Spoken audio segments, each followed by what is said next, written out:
Ladies and gentlemen, we're all here today not for an ordinary review, but rather an execution! Yes, and this is one that many people have been waiting to do this for. It really does feel like a special event. Created by the most poorly managed and least reputable animation studio in the modern era, I give you Sony Pictures Animation's The Emoji Movie. Which, may I say, out of all the animated films that I've seen pass through, never has there been one that received so much hate as much as this, where critics and the public would give it such massive backlash again and again and again with every new announcement they make about it, plus the fact that it actually does collect a whole bunch of dislikes to the point that it really is pretty impressive when you actually see it on YouTube or any other form of social media. But this all happened ever since the day that Sony Pictures would announce that they would make an animated film about emojis. And here we are today, where the movie decided to reveal its sickening face into the theaters. So, may I ask you all, now that Sony finally released the movie, should we all decide to go and actually give it a chance and apologize to Sony Pictures for the internet being so mean?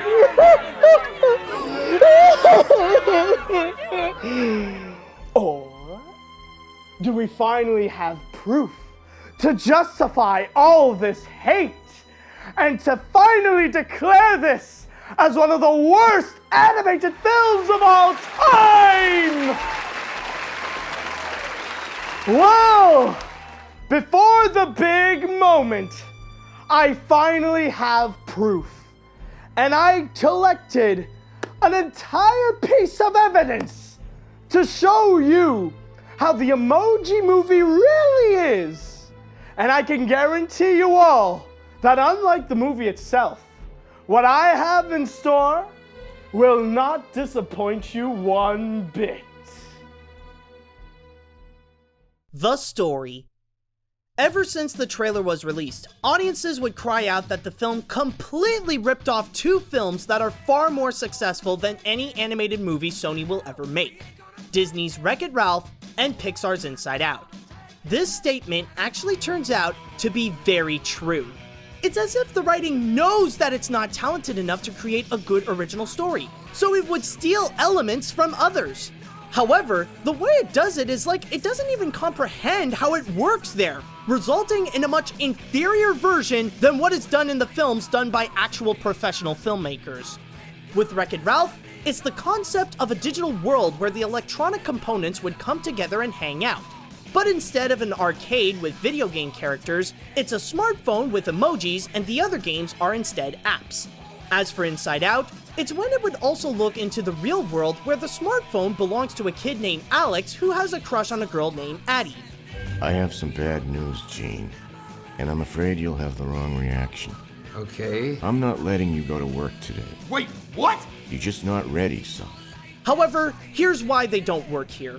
The Wreck-It Ralph part was done to shamelessly promote random apps like Candy Crush, Just Dance, Dropbox, Spotify, and more, and for the Inside Out bit, well, the movie does have some side plots with Alex and with Gene's parents, but it's so poorly crafted that there's little to no connection with each other, and it ends up being pointless filler. However, there is one other movie that not many people spotted that this film completely ripped off in order to form its story, and that is Smurfs: The Lost Village. Yes, the animated film that Sony Animation released almost 4 months before this movie. Allow me to explain. You have this world where everybody only has this one character trait or emotion, while the main character is more of an outcast because it's not quite sure it knows its own identity. So with the help of its friends, it's now on a mission to go to forbidden lands unlike they've ever seen to end up with a preachy message of being yourself and don't put a label on you of being one thing. In this case, it's like if the writers took a previous draft of Smurfs and changed a few things to claim it as its own. But this time being much worse with a plot that's painfully predictable where it makes the movie feel much longer, a message that's trying way too hard to get in audiences' heads, and the humor is so bad and cringeworthy that even Dunkirk was a funnier film than this. The story has no shame whatsoever. Bad writing is one thing, but this can almost be considered plagiarizing. The animation. If there's one group of people that I really do feel sorry for in this, it has to be the artists and animators. I understand why they have to take this job. It looks good on their portfolio that they worked at a major animation studio. But it's just the material that they have to work with is just garbage. As a proud tradition of Sony Pictures Animation, conceptually, the animation is some of the worst to be ever put on a mainstream animated feature. Just the ideas that are brought up visually would make anyone question how any executive would think this is acceptable to put it on screen. For example, with the character designs, all it did is just take an emoji, stick some arms and legs into it, and repeat that with everyone in this film except for a few others that have a different style. As for the backgrounds, eventually with all the different app worlds, they start to blend together to bring you this generic digital world or generic real world. The only exception to this is when they go to Candy Crush, where it's a world made out of candy. You know, just like in Wreck-It Ralph! Where am I? Candy Crush. Divine. Sweet. Tasty. Delicious. If there has to be one good thing to mention about this film, again, bringing back the animators, it would have to be the execution of it like for the character animation. Like I said before, these artists are only doing their job to make their resume look nice, and do the best they can with the material that they're given. The way the characters move is a bit on the cartoony side, but it's mostly smooth. It's just too bad that the materials they had to work with are such poor quality that I'm sure their talents are worth much more than anything produced in that deadbeat studio. In fact, that's why the concepts are so bad with its blatant advertising and lazy designs that it almost makes the film unwatchable. Like, it's embarrassing to look at how it tries to visually cram in apps like Instagram, YouTube, Facebook, and Twitter. When it comes to the animation, it's not the artist's fault for creating this. It's the ideas that it brings up that makes it look so bad. The characters. If there's one thing that I am shocked about this feature, it's that it's actually mean-spirited. Like, everyone in this movie is an absolute jerk. Since it tries desperately hard to cram in the message of being yourself, everybody around Gene in Textopolis would give him such a hard time for being different. And, like the Smurfs, the only way they accept you is by having one emotion or just one look. The only one that stands out among them is the Patrick Stewart poop, who might as well be the official mascot of Sony Animation. A poorly drawn piece of crap that spews out jokes that no one with a sense of humor would think it's funny. That's because I believe in you. Should we wash our hands? No. We're number 2. As for the central characters, they are so bland that their purpose is to fit their generic role and adding nothing to the feature at all. Well, they do try, but it serves no purpose. Gene is your typical protagonist that would be willing to go on an adventure to fit in with his surroundings, only to find out that he's happy with who he is. High Five is the comic relief who's more selfish than actually does anything funny. Smiler is the generic big evil boss that demands order to the emojis, and Jailbreak is the wild style ripoff that only ends up preaching the dumb message and become a dull love interest to Gene.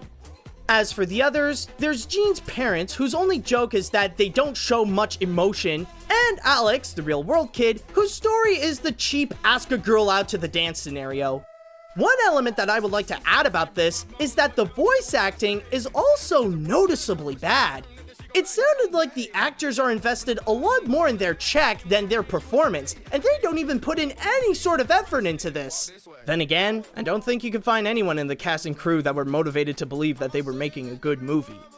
Rather they be dull or a douche, the movie succeeds in creating a big world where I hate every single resident that lives there.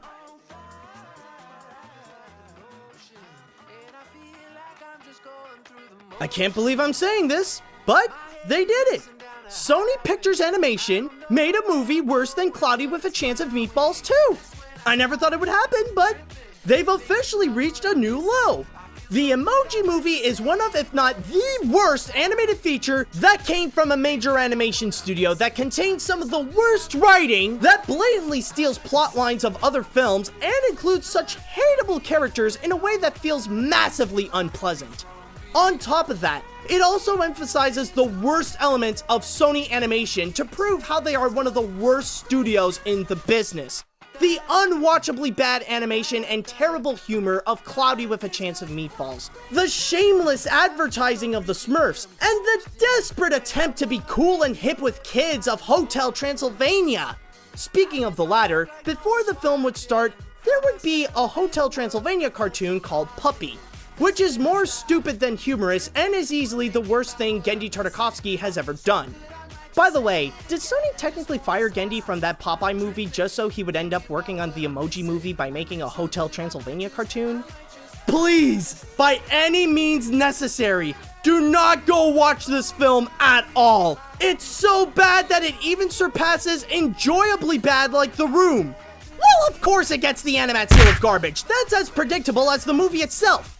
But the big message to get from all this is that yes, it really is that bad. It actually is one of the worst animated films in the ranks of Norm of the North and Food Fight. This is exactly why Sony Animation is better off dead. So with that said, f*** Sony, f*** emojis, and f*** this movie!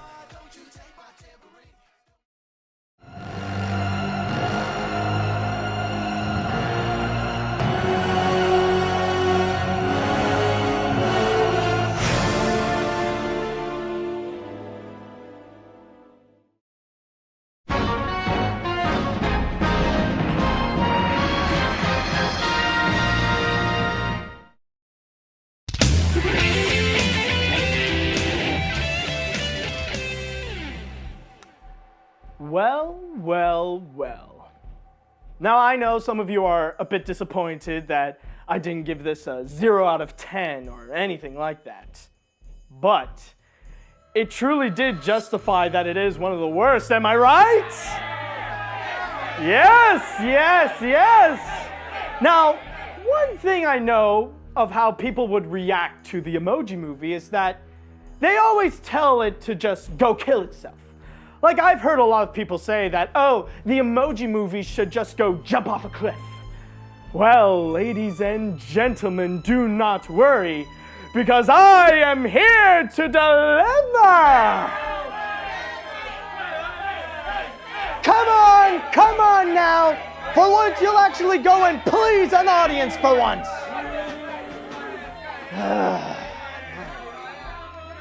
You know, I'm never a fan of these walking the plank style executions. They just delay the inevitable and they take godforsaken forever to just go.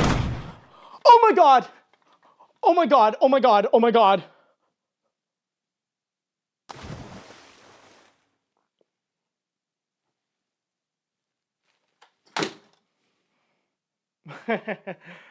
Okay, I swear I didn't mean to do that. But hey, as long as it works, right? Yes. Thank you all for coming, and thank you so much for watching. And Sony, if there's anybody who is watching and there is actually someone who is intelligent that's running your company, then please take my advice. Shut down your worthless animation division. Thank you all. Thank you.